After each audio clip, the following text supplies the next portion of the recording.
Hello guys, and welcome back to The Sims 4 speed build. This build is a little bit interesting, this video is a little bit interesting, because this build has kind of taken a while, and it's just the exteriors. This was what I started building even before For Rent came out, because they were like, yeah, you'll be able to make townhomes, and I was like, Brownstones! I want to build brownstones. But this video is also kind of interesting in that it looks like the footage is out of order, and I don't believe it is. I've been working on the exteriors of these on and off for I think probably about 2 months now. So there's a possibility I'm confused. But what I think is actually happening, because this is what happened in real life, is I actually recorded more of the first attempt than I thought. Basically, I went through and I tried to do brownstones, and you'll see us kind of going through like we are right now. And then I bulldozed the whole thing because it got really frustrating. The frustration level on this build was high. For most of it. Then it kind of hit its stride and I started to figure it out. But figuring out how to get them to look like brownstones, that took a while. It was quite frustrating. And so it was a thing of I'd build for a couple days and I'd get frustrated and move on to something else. And I'd build for a couple days and then finally I let it sit for a week, and then I came back to it, hit the bulldoze button, started over. So you're seeing the first attempt, and once again, I always say I leave some of this stuff in because a lot of times the stuff I find most inspiring in other people's builds is the stuff where they go, that was cool, but I'm not going to follow through on that. And then they build something really cool, and I'm like, they built that, I want to follow through on the first idea. So leaving it in because I think there were some good ideas here. I think the coloration on the windows and stuff is really cool. I think there's a possibility for shorter brownstones here, or shorter different kinds of townhouses here. I think there's a lot to be gleaned, is what I'm saying, from this first attempt, but I did end up bulldozing it and starting again. Also, I just want to touch on, before we get too far into this, that you might be hearing some weird noises. I mean, you always hear weird noises in my videos, but some different kinds of weird noises in the background. We are having a winter storm with high winds, and it wasn't blowing too bad when I started recording, but this is the last thing I have to record today, and unfortunately the winds got here a little bit before I could get it done. And it's blowing just hard enough that there's no amount of having the windows closed or the blinds closed or anything like that can stop it from just making noises. But for right now, we're good. We're safe. We're all it's not a danger. It's just high winds. It's just unfortunate, But because I'm northern exposure and the wind is blowing from the north, I think you can hear it a little bit more than usual too. The other day I recorded and it was a pretty heavy southern facing wind, but you couldn't hear it nearly at all in here because it wasn't buffeting the side of the house. But I was a northern exposure room, so you can hear it right now, and you can probably even hear the train because it's carrying on the wind, which is always such a fun thing. Yeah, so we've jumped into the next part. This was me. I was having an issue with not necessarily wanting to make it too tall or make them too big, but have them have that sort of imposing brownstone feel, and that took a while. And I also wanted a basement that popped up with windows, and it does get there. It takes a while, and some of this footage is a little bit repetitive, but I wanted to show sort of the reality of it, because if you want to build this with me, or if you're on console and have to build it because you can't download it, I do think I'm gonna put it up. Let me know if you just want the whole thing when it's finished, or if you want the shell, because I've started building in it, but I could delete everything real fast and go back to just the shell, or just with the one room, kind of give you an idea. But I wasn't sure if the shell was gonna if people are gonna want the shell. So I was planning on just putting it up as a finished piece. I have tenants in my head for each space, or a theme for each space. So those are all going to probably be separate videos though, because each place is 4 stories. It's the basement, the first level, the second level, and then sort of an attic-y half space. So I kind of figured I'd put the exterior up and then put each individual place up as its own thing, because otherwise this video was going to be probably in the vein of 14 hours long. That's too long. That's too long. Nobody's going to watch that. That's too long. So I was cool, we'll treat them each as separate lots. Although in build mode, I find that build mode works a lot better if you don't treat them as separate lots until they're ready to go. Because I sunk the lot into the ground to get that sort of daylight basement effect, you do have the situation of these weird holes, and I tried to fill them all with bushes and stuff. I'm not really sure how to deal with these in a decent way, and honestly, it's one of those things where I'm in The Sims 5, it would be so great. It would be so great if y'all could fix this part. But because of the weird dipped into the ground thing, there's a lot of bushes around here. This is not a particularly low spec PC friendly build, and I am sorry about that. I don't really know how to fix that. But there's lots of bushes, and then on the side of the buildings I struggled with what to do because, like, obviously the interior buildings, the 4 interior ones, they don't have side windows, right? Because you'd be looking into your neighbor's apartment. But on these 2 on the sides, I was like, well, what do they do on the side? And I was kind of doing some research and looking, and as far as I can tell, it's meant to always look like there was something there that got knocked down, or that it was attached in some way. I was trying to do fire escape here, ignore that. And so what I ended up doing was putting a couple windows on each side, because it looked like it was usually a case of there were a couple windows on each side and then a place where like a building was. And I tried to make it look like there should have been something there, like there were some cracks in the brick. You'll see there's like graffiti. Near the end of this part of the build, I got industrial loft kit for Christmas, and so I was able to put ghost signs up, which ghost signs are one of my favorite things in the world. I think I've mentioned this before, but I went to school on an urban campus for college, a very fun urban campus, which I didn't think I was going to love. I looked primarily at rural schools, but the best school that had the program I wanted to go to was an urban campus.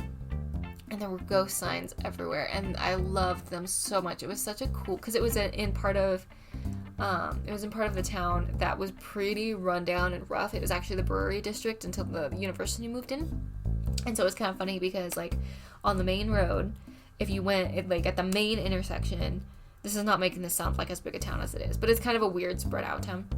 But at the main intersection, if you turned left, you went back into like the brewery district, which by the time I left school was like cleaning itself up pretty good and was full of like microbreweries and stuff. But when I first started school, it was like a little bit rough.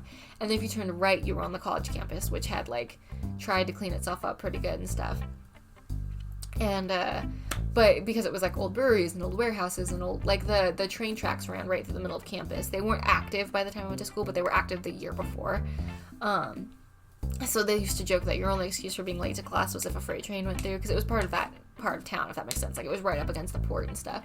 And so it was a lot of those kind of old brick buildings, and like as you went up the hill on the campus, there was a little bit more like the school buildings became like the old churches and stuff that the school had been like, we'll buy this 100-year-old building and preserve it and then put students in it, kind of thing. It was very cool, and it was full of ghost signs, and it was full of history, and like it was a very cool campus to go on to. It's a very, very cool campus full of lots of very cool things. And then if you went up the hill past the school, you ended up in the hospital area, which was meh. But then if you went farther past that, you ended up in kind of like the cool hipster, like, this was in Washington State, so like, you know, the marijuana growers and like the super Seattle hipsters, that kind of thing. Some of you right now know exactly what campus I'm talking about. You're probably right, but I'm not gonna bring it up on camera right now. I'm still a little bit like involved with like some of the alumni stuff, so I don't want to out it if they don't want to be. Not as much as I used to be. I moved states, and they were like, boo, and I was like, that's fair. And quite frankly, like, I don't give money or anything anymore. I really enjoyed my time at school, so I was like, yeah, I'll support your school. And then I was like, I supported you a lot. Like, you know that John Mulaney bit where like he like freaks out because he gave him so much. I did not give John Mulaney money, like that amount of money. I spent significantly less on my education. I also had grants and stuff, but I gave them some money. They don't need, like, if someone gave me the amount of money I gave my school, it would support me for a very long time. So they're all right. They're doing fine, is my point. But that was kind of what I was channeling a little bit in this build, was the New York Brownstones, but then, like, my experience with urban, like, development and stuff was this campus downtown where I went to school, where I got my degree. And the ghost signs were a very important part of that, and I was very excited to be able to put those in. I'm just very excited to have those ghost signs in general. Those are going to go on so many of my buildings, because like I said, I love ghost signs. I love history, and I love what ghost signs represent. For those of you, I guess I haven't explained what a ghost sign is. For those of you who aren't familiar with what a ghost sign is, you'll see an example of it kind of here in a bit when it goes up. It doesn't go up at this point. I was still trying to do the fire escape thing. We don't need to talk about it. It does look cool looking at it, but like, yeah, no, I think I ended up getting rid of it, yeah. A ghost sign, though, is a sign someone painted, usually on an old brick building, but it can be on like plaster or whatever, but it was left when the business left, and a lot of them are very old. So like on my campus, a lot of them were from like the late 1800s, when like the fishmongers and like there was a butchery sign and stuff for the businesses that were there. And then especially when you paint on like brick or like on old plaster, it ages.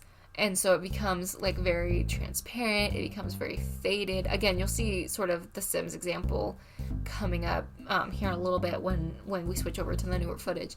And they're very beautiful, and they're usually representations of hand-done artistry.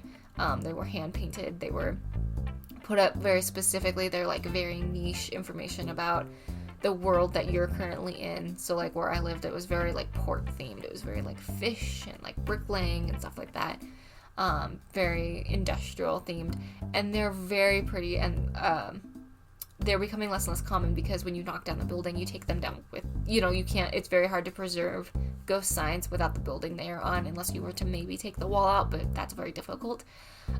So they become a very precious part of a city's history if the city recognizes that. And like on my campus, they became a very precious part of campus life. We cared about those signs quite a bit. They have like kind of their own fan club. And like when you first get on campus, they literally give you a flyer that's like, go find all the ghost signs on campus. And you can walk around for a couple hours and find them. But yeah, they're a historical piece, and they're very cool, and some people simply don't care, and that's totally fine, and I care very much. I like physical history like that. One of my favorite things is it's going into an environment and finding the history. That's why, despite how much time and effort and money it takes to maintain this freaking house, I love living in a 1945s farmhouse, because like when I look around my little office here, even like the floors are original to the house, right? The lath and plaster is original to the house. That kind of thing. Like the floor plan, you can see the original little like four square floor plan. It's been changed now. It's been renovated over the years. It's no longer that floor plan, but you can see the remnants of the original. You can see like the fireplace and stuff. It's cool. I love stuff like that. So ghost signs are something that are very near and dear to my heart. And so when the Industrial Loft kit came out, I was like, I'm gonna get that. And I never got around to it. It was never something I had the money that I felt good enough to spend on it there was always something else to be purchased first. But I got it for Christmas, and I am so excited to use those ghost signs. I think they're very cool. This was a whole rant that I did not intend to go on, but now you've had more of an insight into my psyche here. I really like how the front of these turned out. I did each door, some of them match, but I did doors in the different colors and stuff. And I really like how the front looks. By the end of this video, so there are mailboxes. I do end up doing that, and I think they're gonna just stay the 4 rent ones.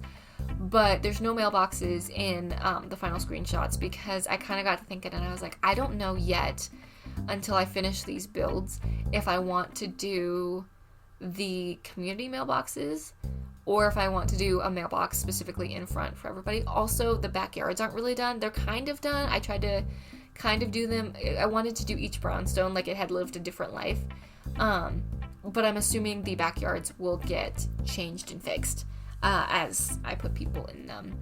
But I wanted it to look like they had mostly maintained their like shape and style, but I wanted it to look like one family I want to be like a runt controlled.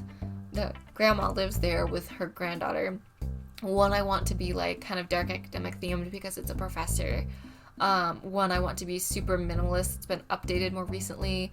One is going to be sort of a builder special that's not been rented out yet. One is I want it to look like it's just been abandoned, like that someone was just evicted, and like whoever runs that one is going to need to like go in and fix it. And then I want like a quirky artist in there too. So I tried to do each like there was their own separate people living in, and like they had been renovated at different times and done in different ways, because whoever was living there maybe had a say or offered to help, or one was renovated like in the 90s and hadn't been touched since, or in the 70s. I wanted them to all look like they had lived their own lives. And so I did that with the roofing, and it kind of started in the back, and you can kind of tell who's who from the back, I think. But the back and the mailboxes and stuff will change as we get the houses and stuff done and the interiors done. I just started on the the grandma and grandkid. That was the first one I started with, and then I think the next one we're gonna do is either the quirky artist or the minimalist. I haven't decided yet, but I wanted to set it up so that kind of you had an option for any sim. Like you could, with minor modifications, make any of them work. Or if you wanted to do like moving into a rags to riches, you could do like the abandoned one. Although I think rent would probably still be high. I don't fully understand how rent would work. But I'm assuming for story, you could say something like you could just give them money for rent. Just say like the landlord is covering it while you fix it up or something like that. I don't know. However you want to do it. There's lots of stories to be told, but I wanted each one to look a little bit different. So that's what we're doing back here, is we're trying to put these, and I wanted to just hide the fact that the basements are in the ground. I didn't put windows in the back. It looked like, from my research, there wasn't windows in the back often, which I think might be a fire hazard, question mark, but there are windows in the front. I think that'll be really nice. Honestly, I'm imagining these in the snow in the wintertime and at night, and I'm thinking those windows are going to be really, really cool. Because they're going to be kind of glowing, and they're going to make like the bushes glow, so I think it's going to be cool. I hope it's going to be cool. I was trying to figure out what to do with the fencing and stuff here. I ended up mostly just foregoing fencing because it got really frustrating. But I did do fencing on some, and then I did like bush rows and stuff on others. And you won't see it here because I didn't realize it till I started building inside. But I do go through and I fix the bushes that are clipping in the basement, because there are a couple places where the bushes are clipping in the basement, but they won't be. By the time this goes up, I will have fixed it. And I was trying to do like a little bit of a different thing with every build here. So like I was trying to like put lattice work in and stuff here, which worked significantly less well than I wanted it to. But it's alright. It happens. It still looks pretty latticey, so I'm pretty happy with how that turned out. But these guys took forever for the exteriors. I really thought the exterior was going to be a quick thing, and then I was like, oh, and then I'll do like 3 of them and then 3 of them, and it might be just like a 2 or 3 part build, no big deal. No, I think each apartment is probably, or a townhouse is going to end up being its own thing, because I did not realize how big they were inside. And I did not realize how long this exterior was going to take. Holy Moses, it took a while, and most of it is lunch break, like I talk about, but some of it was just me being like, I need to sit and do, like, I tried to actually cut out a decent amount without missing so much that you wouldn't know what was going on. It is crazy. It's crazy. So, and then I put the sneak out windows up there, but funny enough, I don't think I'm putting a teen in there. But I put the sneak out windows because you don't have to specifically be a teen, I don't think. And I thought that would be a fun way to access that balcony, because I didn't want to put a door up there. So I put sneak out windows instead. I thought that was very like reminiscent of Friends, Monica's balcony, because I think she's supposed to be able to go through those windows, but she put stuff in front of it. Is that what happened? And then like, so they go out the window, or is it just always meant to be a window? I like Monica's apartment. Honestly, now that we can build our own apartments, I've thought about doing like the Friends place, but I don't know if I have the patience to build that many apartments, because it'd have to at least be like 4, right? Because you'd have to do Joey and Chandler's, you'd have to do Monica and Rachel's, and then you would either have to do Phoebe and Ross's if you wanted to, like both of theirs, or you would just have to have more apartments in the building to put Monica and Rachel's and Chandler and Joey's up high enough. That build requires some thought, but I'm sure someone's going to do it, and it's going to be really, really cool. I was trying to figure out how to do the abandoned. I should have busted into debug, and I might when I build the abandoned one, like for realsies. But for right now, I just tried to put out some like where it looks like it's just been kind of run down. I didn't want it to look like it needed to be bulldozed and started again. I just wanted it to look like no one had cared about this place for a while. But I also like realized it's sandwiched in between what are 2 other either occupied or almost occupied homes. So I was like, I actually know this for certain because I lived next to a place that was unoccupied for a while. Like, you don't want your neighbor's place to look unoccupied because that invites trouble. And so like we used to like mow the lawn and stuff. To like keep it like semi-decent. There's a ghost sign. Is that really all the footage I have? Oh, there, I'm putting ghost signs on. So I wanted it to look like we were having a hard time keeping it up, but someone was like trying a little bit, like someone was pushing it. And I didn't want too much of an image growing up the brickery or anything like that, because I was like, realistically, the state would come through and be like, serious, and then yell at you, and you'd have to cut it. Like, the landlord's still taking care of things, right? It's just that there's no one living there, and it needs to be redone because whoever moved in there last wasn't taking care of it. So that was kind of the vibe. You know, that was kind of the idea behind it. But I think we should be coming up on screenshots pretty soon, because I don't think we do too much more. Looking at this, you know what I should add? I should probably put like a AC unit on the roof or something like that. I might have to do that. Maybe I'll give that some thought. But this is pretty much it. I'm finishing up the last couple backyards. And then we've got some brownstones set up. They're not set up as a family rental yet or residential rental yet, because like I said, it lags really bad. But they will be. They'll be going up as 6 residential rentals. And based on the one that I just started building, it looks like they're all going to be probably 2 to 3 bedroom. Unless we go crazy. I don't know. Each floor plan might be a little bit different. But anyways, guys, I think we're pretty close to the screenshots here, because this is the last thing I did before I cut the video. So I'm going to go ahead and go. Because the wind is starting to blow enough that I kind of want to go double check things are like staying on my porch and stuff, to be honest with you. And I have a tarp that I can almost guarantee is in the neighbor's yard right now. And that's like several acres away, so I need to go deal with that. But I hope you're having a great day. I hope you're feeling loved. And if you're not feeling loved, please know that I love you and I'm glad you exist. Glad you're here hanging out, making the world a better place just by being you. I should catch you next week. I don't know if it's going to be more brownstones next week or if there's going to be some stuff in between. I don't think the brownstones are all going to be coming out in order. So, but I will try to remember to maybe put them in a playlist. Maybe if I don't and you want that, yell at me about it. Anyways, yeah, I love y'all and I'll see you next time. Bye-bye!